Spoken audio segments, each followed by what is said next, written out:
बिस्मिल्लाहिर्रहमानिर्रहीम। आज हम पढ़ेंगे क्लास 10 का यूनिट नंबर 10। पहला चैप्टर है गैसियस एक्सचेंज बायोलॉजी का। मडियर हम इसको किताब से पढ़ेंगे और साथ साथ मैं आप लोगों को ऑरली एक्सप्लेन भी करूंगा, एग्जांपल्स के साथ एक्सप्लेन करते जाऊंगा। आप अपडेटेड रहिए और अगर आप लोगों ने मेरा चैनल प्राइम एजुकेशन बाय इमदाद कम्युनिकेटर को सब्सक्राइब नहीं किया है तो लाजमी सब्सक्राइब करें, क्योंकि मैं हमेशा आपको सब्जेक्ट वाइज लेक्चर्स अपलोड करता हूं यहाँ पे। बढ़िए, स्टार्ट करते हैं। सबसे पहली बात तो ये पढ़ेंगे कि रिस्पायरेशन क्या होता है, उसके बाद हम पढ़ेंगे मडियर्स गैसियस एक्सचेंज क्या होता है, और लास्ट में हम ये पढ़ेंगे मडियर ब्रीथिंग क्या होता है, और हम इसको सही तरीके से एक्सप्लेन करेंगे। मडियर्स, रिस्पायरेशन क्या होता है? मडियर रिस्पायरेशन जो है ना, एक मिनट हाइलाइटर लो।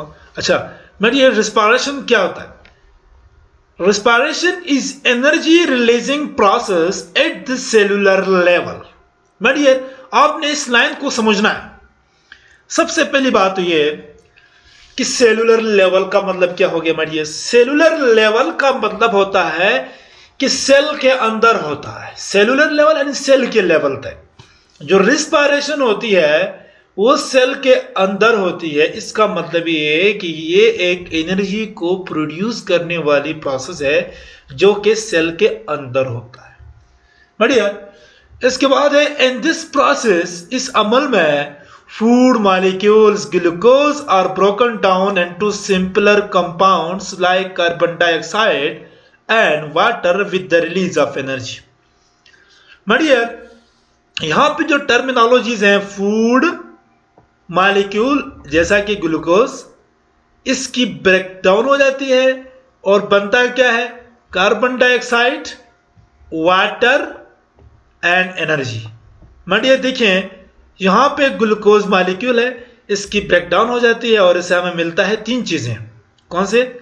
कार्बन डाइऑक्साइड मिलता है, इसके साथ वाटर मिलता है और इसके साथ एनर्जी मिलता है। ये कैसे होता है मडियर? देखिए बढ़िया, इस कार्बन डाइऑक्साइड का रिलीज होना it's not so much complex, ये रिस्पायरेशन से रिलीज होता है।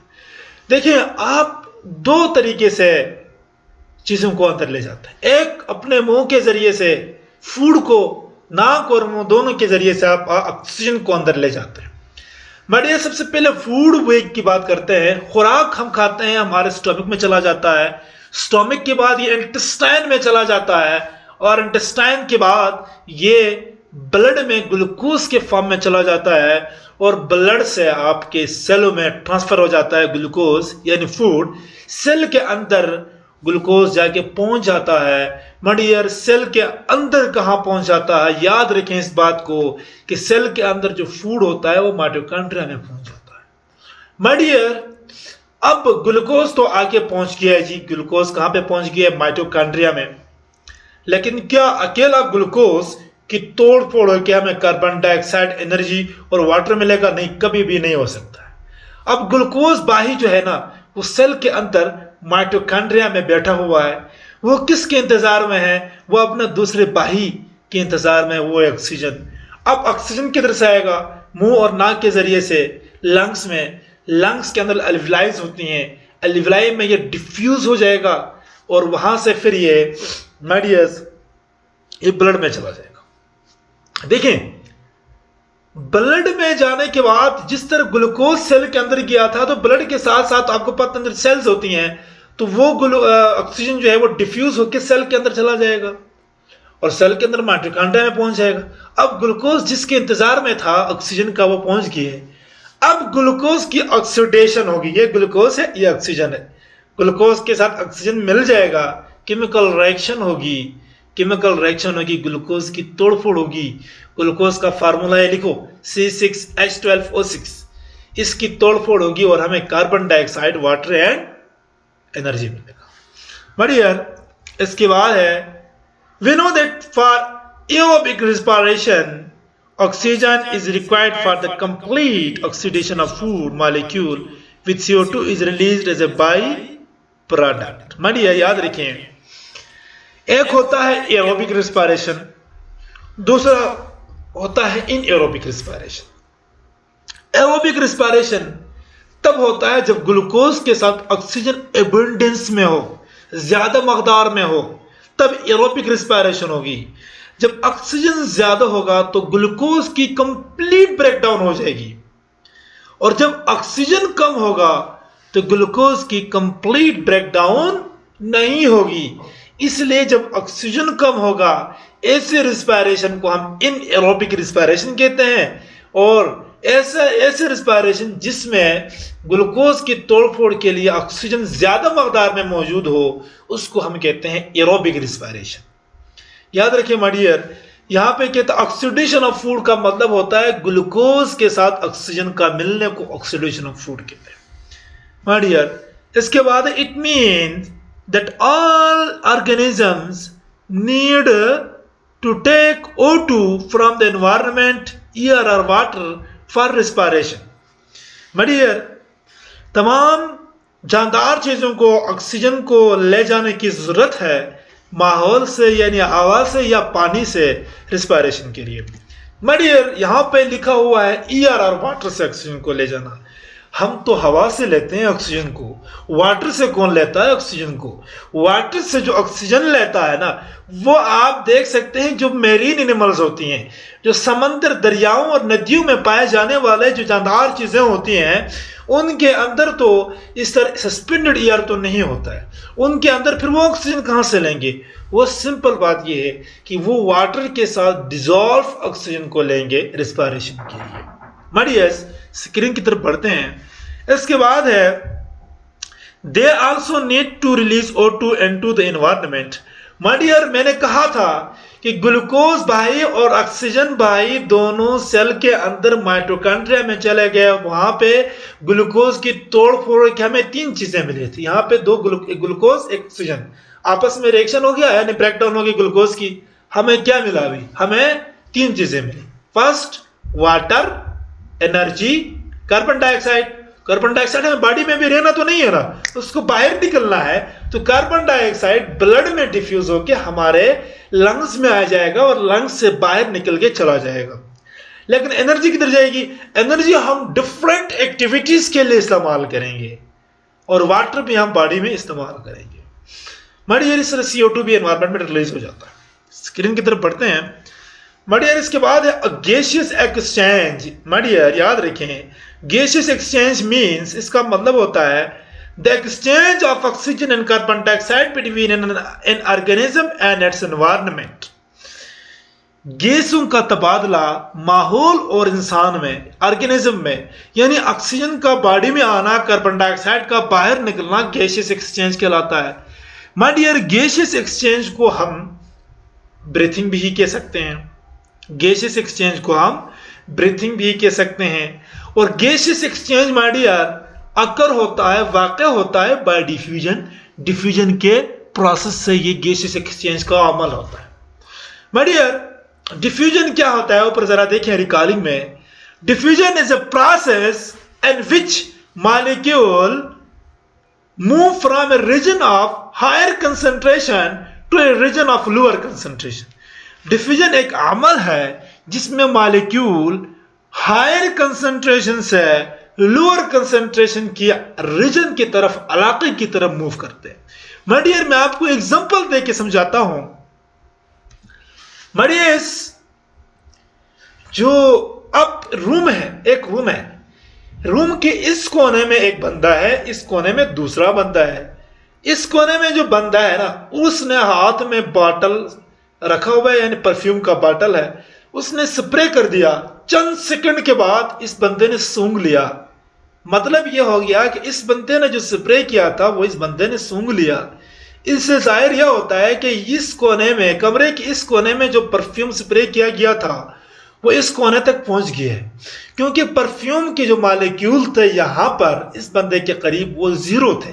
एक भी परफ्यूम का मॉलिक्यूल माय डियर इसके पास नहीं था। इसके पास हजारों मॉलिक्यूल्स ऑफ परफ्यूम थे।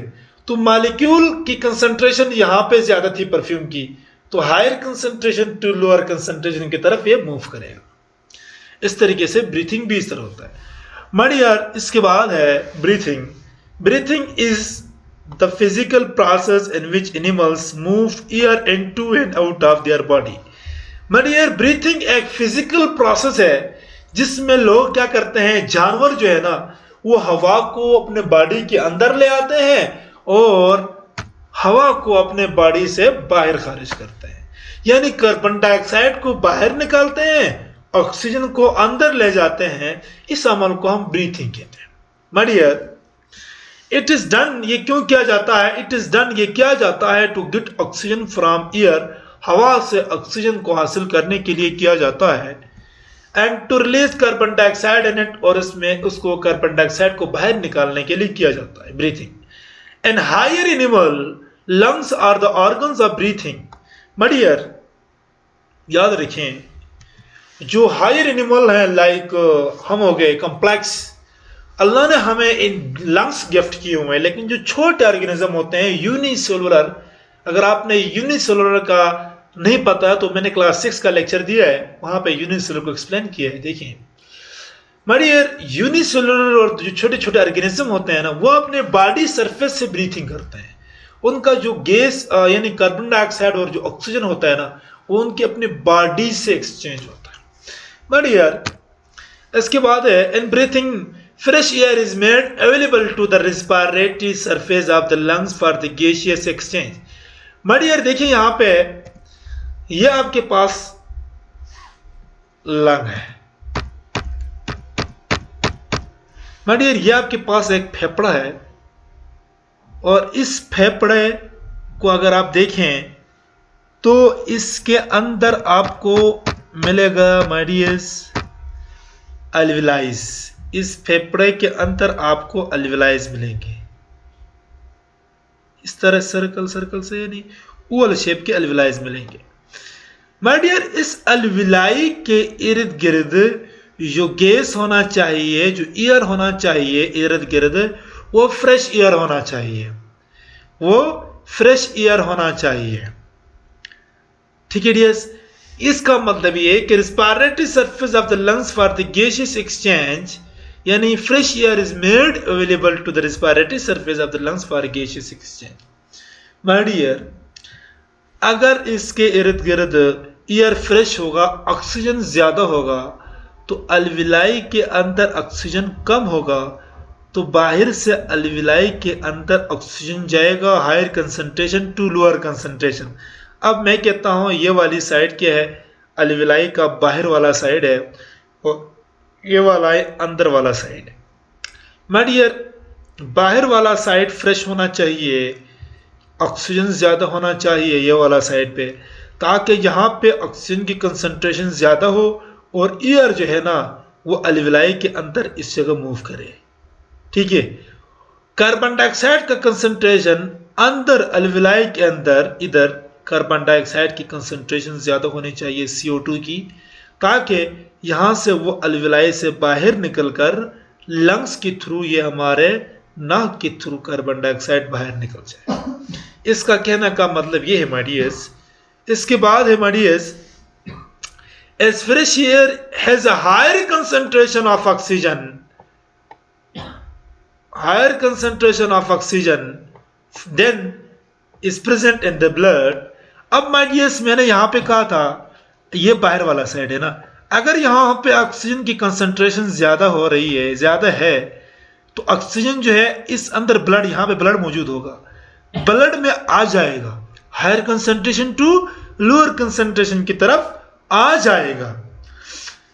इस तरीके से ब्लड जो है ऑक्सीजन को हेमोग्लोबिन के जरिए बॉडी के मुख्तलिफ सेलों तक पहुंचाएगा। My dear therefore it diffuse into the blood, इसलिए ये ब्लड में डिफ्यूज हो जाता है। एट द सेम टाइम अब देखिए मडियर यहां पे ब्लड कंसिडर करें, यहां पे ये इनर साइड है, किसकी इनर साइड है, इस अल्विलाई की इनर साइड है, और इस अल्विलाई की बाहर वाली साइड को मैंने ये रखा है, ये वाली साइड बाहर वाली साइड अल्विलाई की, ये अंदर वाली साइड है। अब अंदर क्या होना चाहिए, मैंने पहले कहा था कंसंट्रेशन ऑफ कार्बन डाइऑक्साइड यहां पे ज्यादा होना चाहिए। इस तरीके से at the same time the concentration of carbon dioxide is higher in the blood, यहाँ पे अंदर वाले साइड में ब्लड होगा और इस ब्लड में कंसंट्रेशन ऑफ ऑक्सीजन जो है कार्बन डाइऑक्साइड ज्यादा होना चाहिए. So it diffuse into the lungs and is expelled out by the process of breathing, ताकि यहां से कार्बन डाइऑक्साइड एक्सपेल होके बाहर चला जाए लंग्स और फिर वहां से इधर आ जाए. ठीक है माइडियस. इसके बाद है अच्छा, so it diffuse into the lungs and is expelled, और इसको बाहर धकेला जाए और by the process of breathing के प्रोसेस के जरिए. माइडियर इस चीज को देखें आप, ब्रीथिंग क्या होता है. सिंपल आपको एक सिंपल ही एक आउटलाइन से बताया गया है.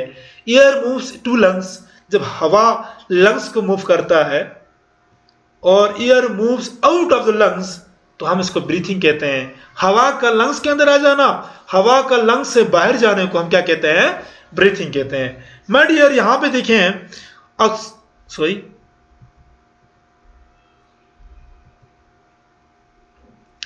यहां पे देखें गैसेस एक्सचेंज.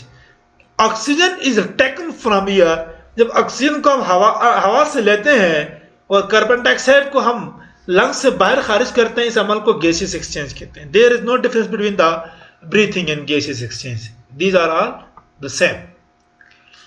ऑक्सीजन को अंदर क्यों लेते हैं, oxygen is transported to cells, ताकि हम ब्लड के जरिए से ऑक्सीजन जो है वो हमारे बॉडी के मुख्तलिफ सेलों तक पहुंच जाए. कार्बन डाइऑक्साइड को हम आउट क्यों करते हैं, carbon dioxide is transported to lungs, और वह लंग्स से आपकी बॉडी से बाहर चला जाएगा. इसके बाद हमारी cellular respiration.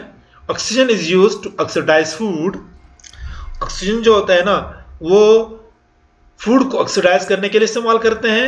Carbon dioxide is produce. My dears याद रखें, मैंने आप लोगों को पहले भी कहा था कि जो हम ऑक्सीजन लेते हैं ना वो सेल के अंदर ग्लूकोज के साथ मिलकर ग्लूकोज को ऑक्सीडाइज करेगा. इसको हम कहते हैं ऑक्सीडाइज फूड. जब ऑक्सीजन ग्लूकोज के साथ मिल जाता है तो वो फूड जो कहलाता है वो ऑक्सीडाइज फूड कहलाता है. ठीक है डियर्स.